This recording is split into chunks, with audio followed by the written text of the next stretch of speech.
সুপ্রিয় দর্শক মণ্ডলী, শুভ দুপুর।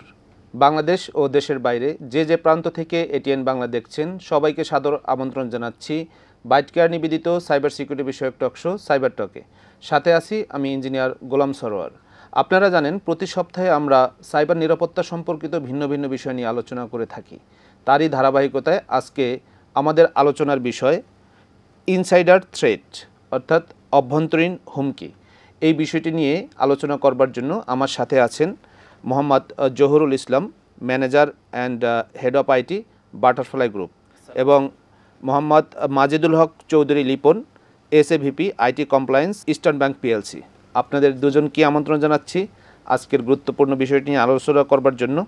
আসলে আমাদের প্রত্যেকটা অর্গানাইজেশন, ছোট হোক বা বড় হোক, এই সকল অর্গানাইজেশনে নিজেদের ভিতরেও থ্রেট আসতে পারে, হুমকি আসতে পারে। সেই ক্ষেত্রে প্রতিষ্ঠানের আসলে আরও বড় ধরনের ক্ষতির সম্ভাবনা হয়ে থাকে। তো এই কথাটা যদি আমরা বলি যে অভ্যন্তরীণ হুমকি কী বা অথবা ইনসাইডার থ্রেট কী, এই বিষয়টা আমাদের জন্য যদি একটু ক্লিয়ার করেন এবং কি কি ধরনের এই জাতীয় হুমকি হতে পারে বা থ্রেট হতে পারে, মিস্টার জহুরুল ইসলাম যদি আলোচনা করেন প্লিজ। আমরা যখন সাইবার সিকিউরিটি নিয়ে কাজ করি তখন আমাদের আসলে মেইন ফোকাসটাই থাকে হচ্ছে বাইরের থ্রেটকে আসলে আমরা কীভাবে মিটিগেট করতে পারি, কিন্তু ইনসাইডারটা নিয়ে অনেক সময় দেখা যায় যে আমরা সেটা নিয়ে আসলে চিন্তা ভাবনা করি না। মানে ইনসাইডারকে তো সব আমরা নিজেরাই থ্রেট কখনো মনে করি না, কখনো আসলে মনে করা হয় না। কিন্তু এটা আসলে খুবই গুরুত্বপূর্ণ একটা বিষয়, কারণ ইনসাইডে যারা কাজ করে তাদের মাধ্যমে কোম্পানি বিভিন্ন ধরনের ক্ষতি সাধন হতে পারে, বিশেষ করে সাইবার নিরাপত্তার ক্ষেত্রে। তো যে একটা অর্গানাইজেশনে যখন কোনো একটা থ্রেট বা হুমকি যখন তার নিজস্ব এমপ্লয়ির মাধ্যমে হয়, বা সেটা ইচ্ছাকৃতভাবে হোক বা অনিচ্ছাকৃতভাবে হোক, অথবা কোনো থার্ড পার্টি কন্ট্রাক্টর আসতে পারে বা ভেন্ডর হতে পারে বা সফটওয়্যার ইমপ্লিমেন্টার।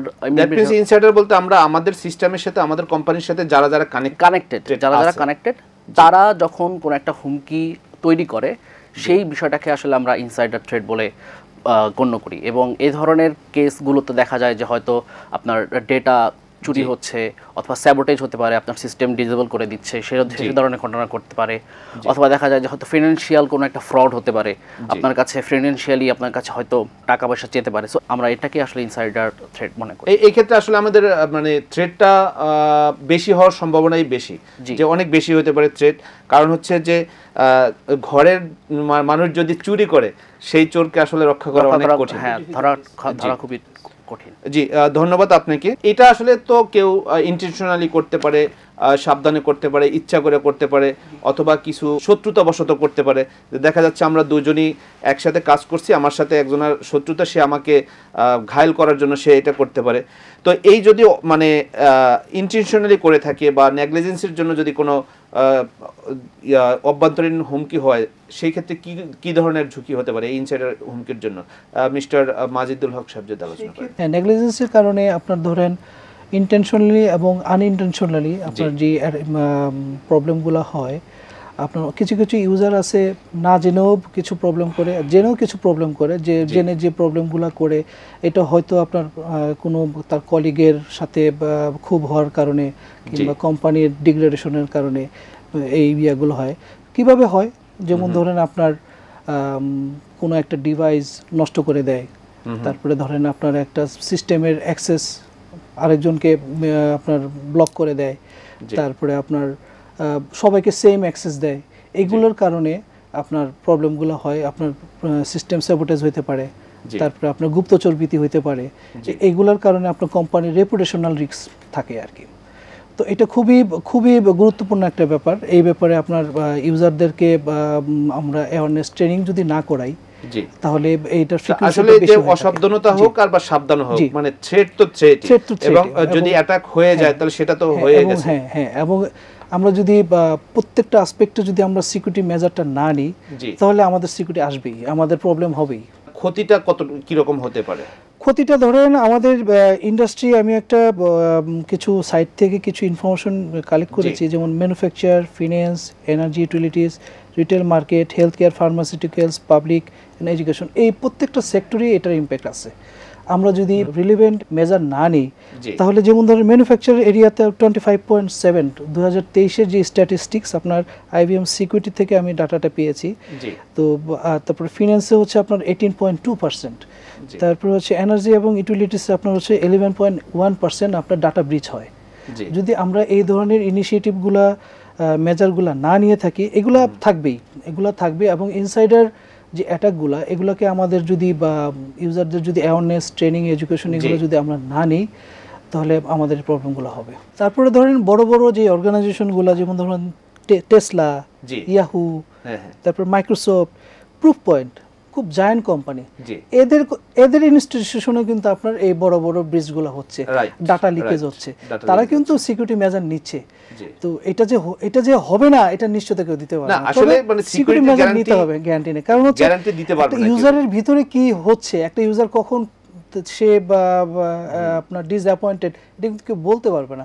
তবে একটা লেভেল পর্যন্ত তার উপরে আমাদের ট্রাস্ট থাকতে হবে, একটা অর্গানাইজেশন ট্রাস্ট থাকতে হবে সে কি করতে হবে। এই কারণে আমরা কি করি সাধারণত আপনার তাকে রিক্রুটমেন্ট প্রসেসটা আমাদের যাতে ক্লিয়ার থাকে, হ্যাঁ, তার ব্যাকগ্রাউন্ডটা কি, ওইভাবে যদি আমরা করি তাহলে আমরা মেজারটা ঠিকমতো নিতে পারি আর কি, ফ্রিকোয়েন্সিটা কম হবে। ধন্যবাদ আপনাকে। এরপরে যদি আমরা আসলে বলি যে আমাদের তো আসলে এই যে আমার ইন্টারনাল অথবা আমাদের কিছু এক্সটার্নাল লোকের সাথে যে আমাদের অফিস কানেক্টেড থাকে, এগুলোকে তো আসলে আমাদের অ্যাভয়েড করার কোনো সুযোগ নেই। তো আলটিমেটলি এই যে অ্যাক্সেসটা আমাদের নেটওয়ার্ক পারমিশন বলি বা সিস্টেমের পারমিশন বলি, এইটা কিভাবে হতে পারে অথবা এইটার মাধ্যমে আমাদের কোনো থ্রেট বাড়ছে কিনা জহুরুল হক সাহেব যদি আলোচনা করেন। অ্যাক্সেসের যে প্রিভিলেজটা, এই প্রিভিলেজটা অনেকখানি আসলে আমরা সিকিউরিটিটাকে কন্ট্রোল করার জন্য এই অ্যাক্সেস প্রিভিলেজের মাধ্যমে আমরা কন্ট্রোলটা করতে পারি। কারণ হচ্ছে আমাদের কিন্তু বিভিন্ন ধরনের ইউজারদের বিভিন্ন ধরনের অ্যাক্সেস দেওয়া হয়। যারা নর্মাল ইউজার তাদেরকে পার্টিকুলার কাজ ওয়াইজ তাদেরকে অ্যাক্সেস দেওয়া হয়।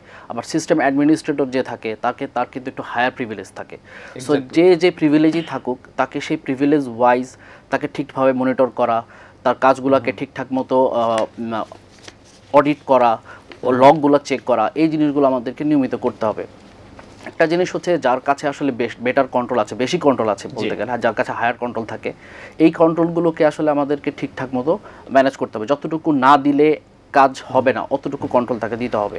এবং এখানে আমরা segregation of duties, multifactor authentication, এই ধরনের মেজারগুলো নিতে পারি। এই ধরনের মেজারগুলো নিলে কি হবে, একজনের উপর আসলে কন্ট্রোলটা থাকবে না, তখন হয়তো কয়েকজন মিলে একটা পার্টিকুলার অ্যাডমিনিস্ট্রেটিভ কাজ করবে।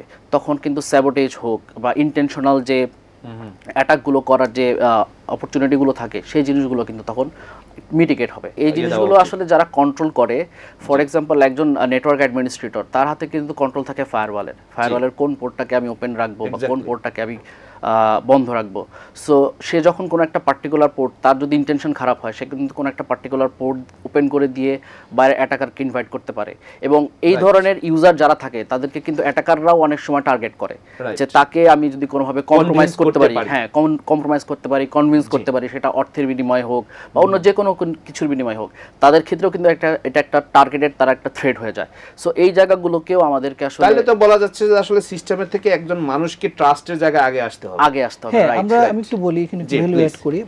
আমরা যদি আপনার জিরো ট্রাস্ট নেটওয়ার্কে যদি জিরো ট্রাস্ট টেকনোলজি অ্যাপ্লাই করে মাইক্রো সেগমেন্টেশন, যেমন ধরেন এক একটা নেটওয়ার্কে কিন্তু এক একটা সিস্টেম কিন্তু সব কিন্তু একটা নেটওয়ার্কে থাকে না, বিভিন্ন নেটওয়ার্কে তার পার্সপেক্টিভ অনুযায়ী তাকে ডিজাইন করতে হয়। এটা network administrator, system administrator, DBS সবাই মিলে কিন্তু ডিসিশনটা নিয়ে একটা সিস্টেমের ইন্টিগ্রেশনটা করে। তো প্রত্যেকটা সেগমেন্ট ওয়াইজে আপনি যদি প্রিভিলেজটা ওইভাবে এনশিওর করেন এবং এটা যদি রিভিউ করেন একটা সার্টেন পিরিয়ড পর যে কোন ইউজারটা মুভ করতেছে, কোন ইউজারটা রিজাইন করতেছে, এটা যদি রিভিউ করেন, এই প্রসেসটা যদি আপনি একটা ইয়েতে নিয়ে আসেন, সিস্টেমের মধ্যে নিয়ে আসেন, তাহলে আপনার এই সিকিউরিটিটা সুন্দর মেজার। এই ক্ষেত্রে যেভাবেই বলি আসলে নিরাপত্তার জন্য আসলে মানুষের ট্রাস্টের জায়গাটাতে আগে আসতে হবে। তো এই ক্ষেত্রে যদি আসলে আমাদের তো অনেক রকমেরই আমরা বললাম যে আসলে আমরা থ্রেট হতে পারে, ইন্টারনালি হতে পারে, তো একটা অর্গানাইজেশন এটাকে কিভাবে মিটিগেট করবে, আসলে এর থেকে বাঁচবে কিভাবে? আসলে ব্যাপারটা হচ্ছে যে আমরা কি নিয়ে কাজ করতেছি, আমরা কি সিকিউর করতেছি, ডাটাকে সিকিউর করার জন্য আমরা যদি সিআই ইমপ্লিমেন্ট করি, সিআই মাধ্যমে ইনশিওর করি, এবং কন্ট্রোলটাকে যদি আমরা ডিফেন্স ইন ডেপথ টেকনোলজি ওয়েতে আমরা যদি অ্যাডমিনিস্ট্রেটিভ, টেকনিক্যাল এবং আপনার ফিজিক্যাল যে সিকিউরিটি, এইটা যদি আমরা ওইভাবে কন্ট্রোলটা সুন্দর পলিসির মধ্যে ইম্পোজ করি, এটা হচ্ছে আপনার একটা পার্ট। এবং অ্যাডমিনিস্ট্রেটিভের মধ্যে কি আসতেছে, তার মানে আগে আমাদের কোম্পানির পলিসি দাঁড় করাতে কোম্পানির হবে। পলিসি দাঁড় করাতে হবে, জি। পলিসিটা ঠিকমতো ইমপ্লিমেন্ট হচ্ছে কিনা, জি। এবং এই ইমপ্লিমেন্ট কি কি কতটুকু কভার করবে, এটা যদি আমরা ওইভাবে সুন্দর করে একটা প্রসেসের মধ্যে আনি, জি। এটা হচ্ছে একটা পার্ট। এবং এটা ইউজাররা প্র্যাকটিস করতেছে কিনা, জি। কথাটা বুঝতে এটা পারছেন? monitoring হ্যাঁ, করা। এটা মনিটরিং করা। এখন কথা হচ্ছে যে টেকনিক্যাল পার্টে আমরা কি কি ইনিশিয়েটিভ নিতে পারি, জি। হচ্ছে আপনার প্রত্যেকটা সিস্টেম, প্রত্যেকটা নেটওয়ার্ক ডিভাইসের লগগুলোকে আমি সেন্ট্রালাইজ আর্কাইভ করতে পারি, এবং এটাকে কোরিলেট করার জন্য আমি একটা রিপোর্টিং সার্ভার বানাতে পারি। অ্যাডমিনিস্ট্রেটর, সিস্টেম অ্যাডমিনিস্ট্রেটর সবাই যার যার স্কোপ অনুযায়ী চেক করবে, কোথাও কোনো ভালনারেবিলিটি হচ্ছে কিনা সেটা চেক করলো। এখন ইউজারও দেখতে পারবে তার দৈনন্দিন কি কাজ করতেছে, তাকে একটা রিপোর্ট দেওয়া। সে যদি এটা দেখে যে হ্যাঁ আমি এই কাজগুলো করছি, এবং সিস্টেমের যে কনফিগারেশন প্রতিদিন ঠিকমতো আসতেছে কিনা, কোনো প্রিভিয়াস এবং প্রেজেন্ট কনফিগারেশনের কোনো ডিসক্রিপেন্সি আছে কিনা, এগুলো যদি ঠিকমতো চেক করা হয়, তাহলে আপনার ভালনারেবিলিটি কম হবে আর কি। তারপর হচ্ছে আপনার ফিজিক্যাল সিকিউরিটি যে পার্টটা, আপনি যদি আপনার সার্ভেইলেন্স সিস্টেমটাকে ইনশিওর করেন, সিকিউরিটি গার্ড ইনশিওর করেন, আপনার এন্ট্রিতে যদি আপনার যদি কার্ড পাঞ্চ করেন, ট্রান্সটেল ইউজ করেন, এগুলো হচ্ছে ফিজিক্যাল সিকিউরিটি। অ্যাডমিনিস্ট্রেটিভ পার্টে কী হচ্ছে, আপনার যখন পলিসিটা ঠিকমতো হচ্ছে কিনা, ম্যানেজারিয়াল পার্টে আপনি সবাইকে গভর্নেন্স পার্টটা ইনশিওর করবেন। এইভাবে আপনি ওভারঅল একটা কোম্পানির আপনার সিকিউরিটিটাকে আপনি ইনশিওর করতে পারবেন। সুপ্রিয় দর্শক মণ্ডলী, আপনারা দেখছেন বাইট কেয়ার নিবেদিত সাইবার সিকিউরিটি বিষয়ক টক শো সাইবার টক। এই মুহূর্তে নিয়ে নিচ্ছি আমরা একটি ছোট্ট বিরতি। বিরতির পরে আবারও আলোচনায় ফিরবো। আশা করি সে পর্যন্ত সঙ্গেই থাকবেন। আসলে একটা প্রতিষ্ঠানে তো প্রথমে কমপ্লায়েন্স থাকতে হবে, এবং তার রেগুলেটরি বডি দিয়ে সেটা অ্যাপ্রুভাল থাকতে হবে, এবং সেই অনুযায়ী আপনি বলছেন যে আমাদের ইউজার মেনটেন করতে হবে, রাইট? আর কি কি বিষয় হতে পারে? আরও অনেক কিছু হতে পারে। ব্যাপারটা হচ্ছে আমরা যদি ডিফেন্স ইন ডেপটাকে ইনশিওর করতে গেলে আমাদের প্রত্যেকটা স্টেজে আমাদের সিকিউরিটিটা ঠিকমতো, পলিসিটা ঠিকমতো ইম্পোজ হচ্ছে কিনা এটাকে আমাদের চেক করতে হবে, এবং অডিট করতে হবে। জি। ঠিকমতো অডিট করতে হবে যে ইউনিট ওয়াইজে তার জেডি অনুযায়ী ঠিকমতো প্রত্যেকটা ইউজার কাজ করতেছে কিনা, জেডির বাইরে সে কোনো কাজ করতেছে কিনা, এবং এইচআর ইনশিওর করবে যে হ্যাঁ যে লোকটা কাজ করতেছে তার নির্ধারিত সময়ের বাইরে তার কোনো কাজ করতেছে না, এটাও কিন্তু একটা পার্ট। হ্যাঁ, এবং তার ডেইলি রুটিন অনুযায়ী সে কী কাজ করতেছে তার একটা অ্যাকাউন্টেবিলিটি থাকতে হবে। এগুলো যদি আমরা এই মেজারগুলো নেই, তাহলে কোম্পানি ধরেন ম্যাক্সিমাম আপনার ইয়াটা ক্ষেত্রে মানে এই ইনসাইডার থ্রেট থেকে মিটিগেট হতে পারবো। তো আমরা আসলে দেখলাম যে আসলে প্রথমেই যেহেতু প্রত্যেকটা সিস্টেম মানুষ চালাচ্ছে, এবং ইনসাইডার থ্রেট এই পিপলের মাধ্যমেই হচ্ছে, তো এই মানুষগুলোকে যদি আমরা সতর্ক করতে চাই এবং এই থ্রেটটা কমাতে চাই, সেক্ষেত্রে আমার মনে হয় এই এমপ্লয়ীদের মানে ট্রেনিংয়ের বিষয়টা আসে। তো এই ট্রেনিংয়ের মাধ্যমে কি এটা কতটুকু মিটিগেট করা যায়, মিস্টার জহুরুল সাহেব?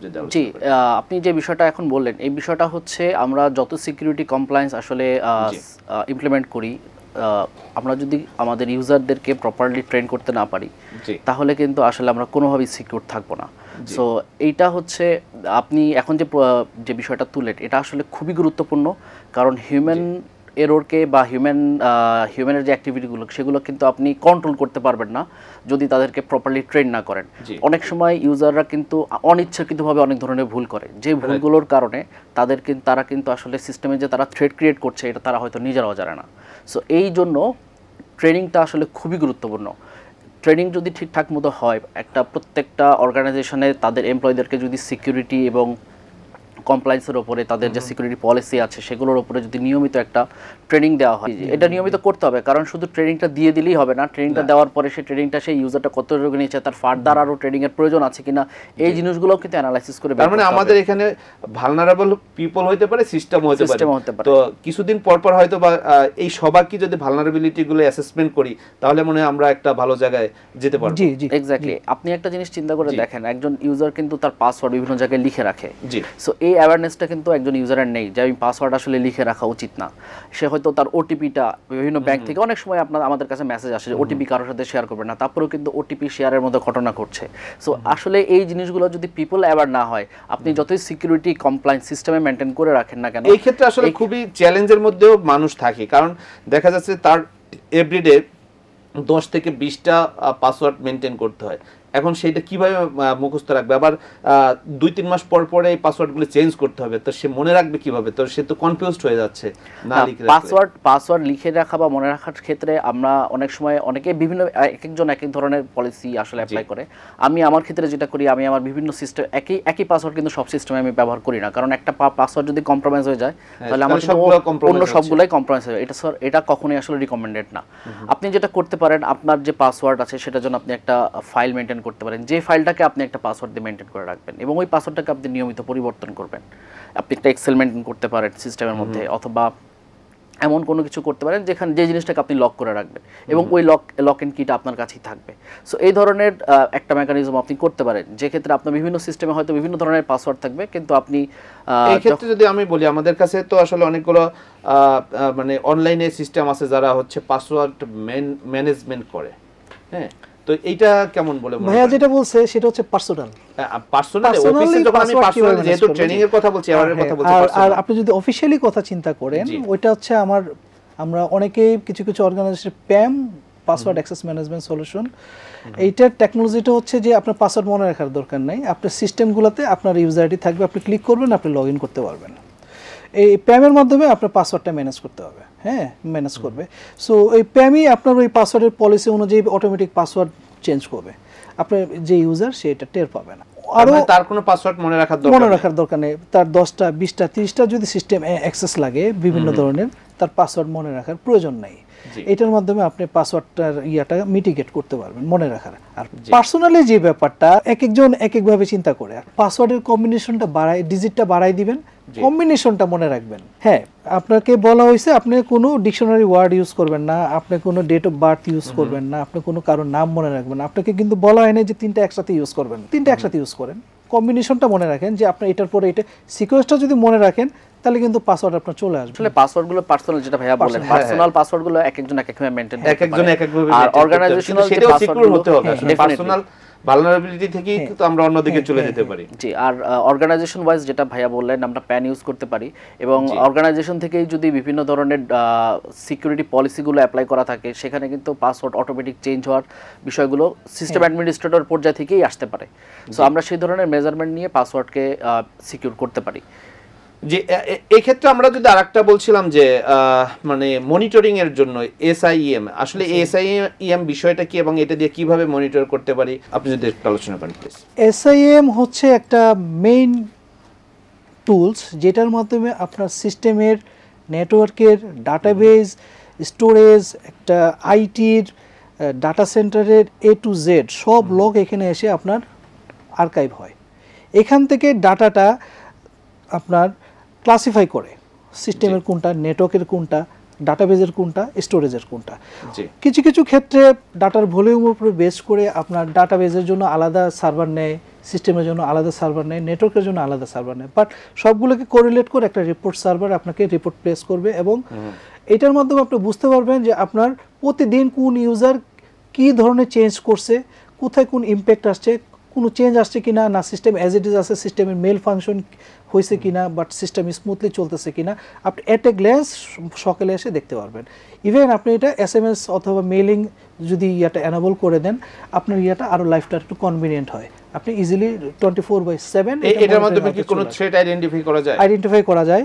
এটার মাধ্যমে থ্রেট আইডেন্টিফাই করবে আরেকটা সিস্টেম, যেটা নাকি আপনার ডিটেকশন সিস্টেম, সে তার কাছ থেকে সে ডাটাটা নিয়ে কোরিলেট করবে কোথায় ইনসিডেন্টটা হয়েছে, সে আপনাকে বলে দিবে। এটা অটোমেটেড সিস্টেম। বাট প্রিভেনশন করতে হলে আপনাকে যদি 0 ডে অ্যাটাক প্রিভেনশন করতে হয়, তখন একটা ম্যানেজ সার্ভিস নেওয়া লাগবে আপনার। জি, ম্যানেজ সার্ভিসটা কোনটা? ম্যানেজ সার্ভিস হচ্ছে আপনার যেমন ধরেন আপনার কর্টেক্স বলেন, তারপরে আপনার পালো আলতো বলেন, বিভিন্ন ধরনের সলিউশন আছে, তারপর মাইক্রোসফট বলেন, মানে ফায়ারওয়াল টাইপের 0 ডে অ্যাটাকগুলোকে মিটিগেট করার জন্য ম্যানেজ সার্ভিস যেমন 24/7 তার সাপোর্ট দেয়। জি, এখন আমাদের প্রতিষ্ঠানে তো আমরা নিজেরা আছি এবং থার্ড পার্টি আছে, তো এই থার্ড পার্টিকে আমরা কিভাবে কন্ট্রোল করব, এবং থার্ড পার্টি থেকে যদি কোনো থ্রেট আসে, এইটা থার্ড পার্টি ম্যানেজমেন্টটা কীভাবে করবে একটা অর্গানাইজেশনের ক্ষেত্রে? থার্ড পার্টি বলতে আমাদের এখানে মানে ভেন্ডর হতে পারে, কন্ট্রাক্টর হতে পারে, অথবা যারা সার্ভিস প্রোভাইডার হতে পারে, এদেরকে কিভাবে ম্যানেজ করব? থার্ড পার্টি ভেন্ডরকে ম্যানেজ করাটা আসলে ইনসাইডার অ্যাটাকারের একটা one of the main point বলতে পারেন যে থার্ড পার্টি ভেন্ডরকে, কারণ থার্ড পার্টি ভেন্ডরকে কিন্তু আমরা ইনভাইট করে নিয়ে আসি। সো থার্ড পার্টি ভেন্ডরকে যখন আমরা ইনভাইট করে নিয়ে আসি তখন বিভিন্ন প্রয়োজনে আমাদেরকে কিন্তু আমাদের সিস্টেমে তাদের অ্যাক্সেস দিতে হয়। ফর এক্সাম্পল ফাইন্যান্সিয়াল অডিটর যদি হয় তাদেরকে কিন্তু আমি আমার সিস্টেমে অ্যাক্সেস তাদেরকে দিতে হচ্ছে, বা এনবিআর থেকে যখন কোনো অডিটর আসে তাকে কিন্তু অ্যাক্সেস দিতে হয়। শুধু সেটাই না, যখন কোনো একটা নতুন সফটওয়্যার ডেভেলপ করা হয় সেটা যদি থার্ড পার্টি করে তখন কিন্তু সে আমার সিস্টেমে ঢুকে আমার সিস্টেমের কনফিগারেশন চেঞ্জ করছে, ইমপ্লিমেন্টেশন করছে। সো থার্ড পার্টি যখনই আমার অর্গানাইজেশনে আসছে, সো থার্ড পার্টিকে ঠিকঠাক মতো যদি আমি ম্যানেজ করতে না পারি, দেন ইনসাইডার যে থ্রেট সেটা কিন্তু অনেক বেশি আসার সম্ভাবনা তৈরি হয়। এটা আমরা ঠিকভাবে কিভাবে ম্যানেজ করব? এটা ম্যানেজ করার জন্য সবার আগে আসলে আমাদেরকে একটা পলিসি অ্যাপ্লাই করতে হবে। আমাদের একটা থার্ড পার্টি ভেন্ডরকে যখন আমি আমার সিস্টেমে অ্যাক্সেস দিব, আমার সেটার জন্য একটা পলিসি থাকতে হবে, যে পলিসির মাধ্যমে আসলে আমি নিয়ন্ত্রণ করব। এবং সেই পলিসি বাইরে যদি কখনো আমার ভেন্ডরকে অ্যাক্সেস দিতে হয়, সেটা সঠিকভাবে মিটিগেট করে অনুমোদন নিয়ে, প্রপার অনুমোদন নিয়ে কেন হচ্ছে কি হচ্ছে সেটা তো আমাকে অবশ্যই করতে হবে। এছাড়াও থার্ড পার্টি ভেন্ডর যখন কাজ করবে তখন তার সাথে বসে সিস্টেমের যারা অ্যাডমিনিস্ট্রেটর থাকে তারা বসে জিনিসটা দেখবে যে সে কি কাজ করছে, কতটুকু করছে এবং কতটুকু প্রিভিলেজ, যতটুকু প্রিভিলেজ তাকে না দিলে সে কাজটা করতে পারবে না, তাকে শুধু অতটুকু প্রিভিলেজ দেওয়া, এই ধরনের জিনিসগুলোকেও আমাদের ম্যানেজ করতে হবে। এবং থার্ড পার্টি ভেন্ডর অনেক সময় ইচ্ছাকৃতভাবেও কিন্তু একটা প্রবলেম তৈরি করতে পারে, অনিচ্ছাকৃতভাবে পরবর্তী কাজ স্কোপ তৈরি করার জন্য অনেক সময় তৈরি করতে পারে, কারণ আমরা তো ইন্টেনশনটা জানি না। এবং থার্ড পার্টি ভেন্ডরকে কিন্তু আসলে কন্ট্রোল করাটা ডিফিকাল্ট। সে অনেক সময় হয় যে সে তার নিজস্ব ডিভাইস নিয়ে আসছে, অনেক সময় হয় আমরা আমাদের ডিভাইস দিচ্ছি। সো সে যদি তার নিজস্ব ডিভাইস নিয়ে আসে, ব্রিং ইউর ওন ডিভাইস, এই ধরনের পলিসিও থাকতে পারে যে বা থার্ড পার্টির ডিভাইস যদি আমার সিস্টেম অ্যাক্সেস করাই সেই ক্ষেত্রে আমরা কীভাবে তাকে আমার সিস্টেম অ্যাক্সেস দিব। এবং প্রতিনিয়ত থার্ড পার্টি যে সিস্টেমে অ্যাক্সেস করছে সেগুলোকে ঠিক মতো লগ মনিটর করা, সে কতগুলো জিনিস করছে, এই জিনিসগুলো পিরিয়ডিক্যালি আমাদেরকে অবশ্যই করতে হবে, না হলে আমাদের সিস্টেম যে কোনো সময় ভালনারেবল হয়ে যেতে পারে। আমি এখানে একটু অ্যাড করি, এই থার্ড পার্টি যখন আপনি এনলিস্ট করবেন ওইখানে কিছু আপনার অ্যানালাইসিস করতে হবে, থার্ড পার্টি কতটুকু এক্সপিরিয়েন্স, তারা কোথায় কোথায় সাপোর্ট দেয় এবং কারা তাদের এই অর্গানাইজেশনে কারা সাপোর্ট দিবে, তাদের কোয়ালিফিকেশন কি, এগুলো একটা যাচাই বাছাইয়ের একটা বোর্ড থাকে। ওইভাবে যদি আপনি এটা করেন, থার্ড পার্টি এনলিস্ট হলো, তারপরে থার্ড পার্টিকে যখন আপনি কোনো কাজ দিবেন, কাজ দেওয়ার আগে বোথ পার্টি এগ্রিমেন্ট করবেন, আইদার এনডিএ অথবা এসএলএ। এসএলএর মধ্যে লেখা থাকবে থার্ড পার্টি আপনি কী কী ধরনের সাপোর্ট দিবে, ভাইয়া যেটা বললো পলিসি, এবং কাজের স্কোপটা লেখা থাকবে, এবং কাজের সিভিরিটির উপর লেভেল করে থার্ড পার্টি কী ধরনের সাপোর্ট কত আওয়ারের মধ্যে দিবে সেটাই লেখা থাকবে। বোথ পার্টি, এটা senior management, not only lower management, senior management agree হতে হবে, বোথ পার্টি সিনিয়র ম্যানেজমেন্ট যারা নাকি আপনার ডিসিশন মেকার, তারা যখন এগ্রি হবে দেন তাদেরও একটা তখন ইয়াতে চলে আসবে যে হ্যাঁ আমার টিমের এই ছেলেটা এইভাবে কাজ করবে, তাকে আমার ওইভাবে অ্যাওয়ার করতে হবে। তারপরের পার্ট হচ্ছে একটা পার্টি, একটা ভেন্ডরের লোক যদি আইদার সফটওয়্যারের কাজ করতে আসে কিংবা সিস্টেমে কাজ করতে আসে, সাধারণত তার সাথে একজন এসকর্ট থাকে, অর্গানাইজেশন একজন এসকর্ট থাকে। যদি একান্তই সম্ভব না হয়, সে যে সিস্টেমে কাজ করবে ওইখানে স্ক্রিন রেকর্ডার হিসেবে একটা সলিউশন আপনি ইন্টিগ্রেট করতে পারেন। আর যদি ফিজিক্যাল সিকিউরিটির কথা চিন্তা করেন, আপনি সে যে এরিয়াতে কাজ করবে ওইখানে আপনি সার্ভেলেন্স সিস্টেম ইনশিওর করতে হবে, এবং আপনার লগ মনিটরিং এবং রেজিস্টার খাতা ইউজ করবে, সে কখন ঢুকলো, সে কখন বেরোবে, ঠিক আছে, একজন রেজিস্টার খাতা মেইনটেইন করতে। এবং এই থার্ড পার্টি কোন পারসনরা সার্ভিস দেবে, এই পারসনটাকে আগে আইডেন্টিফাই করতে হবে, পারসন চেঞ্জ করা উচিত, তার ব্যাকগ্রাউন্ডটাও কিন্তু আমাদের চেক করতে হবে, সে কোন ব্যাকগ্রাউন্ডে কাজ করেছে, সে আগে কোথায় কাজ করেছে, তার কোনো ক্রিমিনাল রেকর্ড আছে কিনা। থার্ড পার্টিদের মাধ্যমে কিন্তু অনেক সময় টার্গেটেড হয় যে আমার কম্পিটিটর কিন্তু থার্ড পার্টির মাধ্যমে আমাদের কাছ থেকে ইনফরমেশন দিতে পারে, আমি কি ধরনের কাজ করছি বা আমার অর্গানাইজেশন কি ধরনের প্ল্যানিং করছে, ফিউচার প্ল্যানিং করছে, এই জিনিসগুলো কিন্তু থার্ড পার্টির মাধ্যমে আমার কম্পিটিটররা নিতে পারে বা বাইরে যারা অ্যাটাকার আছে তারাও নিতে পারে। সো এই জিনিসগুলোকে মনিটর করা খুব ইম্পর্টেন্ট। থার্ড পার্টি যে সিস্টেমে কাজ করবে, সিস্টেমে অ্যাক্সেস করার আগে আমরা একটা জাম সার্ভার যদি দেই, ওই জাম সার্ভারে ইন্টারনেট, ইউএসবি এগুলো বন্ধ রাখবো, অন ডিমান্ড বেসিস তাকে আমরা দিব, যখন দিব মনিটর করব। এগুলো যদি আমরা ইনশিওর করতে পারি, সে কোনো ধরনের ইনসিডেন্ট রেজ করতে পারবে না আর কি, এবং মনিটর আওতায় থাকবে। জি, ধন্যবাদ আপনাদের দুজনকেই আপনাদের মূল্যবান সময় দেওয়ার জন্য। সুপ্রিয় দর্শক মণ্ডলী, আপনারা এতক্ষণ উপভোগ করলেন বাইট কেয়ার নিবেদিত সাইবার সিকিউরিটি বিষয়ক টক শো সাইবার টক। আজকে আমাদের বিষয় ছিল অভ্যন্তরীণ বা ইনসাইডার থ্রেট। তো আমরা যেহেতু আমাদের অর্গানাইজেশনের সাথে ইন্টারনেট কানেক্টেড থাকবি এবং আমাদের পিপল থাকতেই হবে, সুতরাং আমাদের ইনসাইডার থ্রেটের সংখ্যাও বাড়তে পারে। সেই ক্ষেত্রে আমাদের যারা পিপল আছে, যারা এমপ্লয়ি আছে এবং যারা আমাদের সাথে কানেক্টেড, সবাইকে অ্যাওয়ার করতে হবে, এনশিওর করতে হবে, ট্রাস্টের জায়গায় নিয়ে আসতে হবে এবং আমাদের ডিভাইসগুলোকে সুরক্ষিত রাখার জন্য এই পিপলের মাধ্যমে, এই এমপ্লয়ীদের মাধ্যমে এবং থার্ড পার্টিদের মাধ্যমে এনশিওর করতে হবে।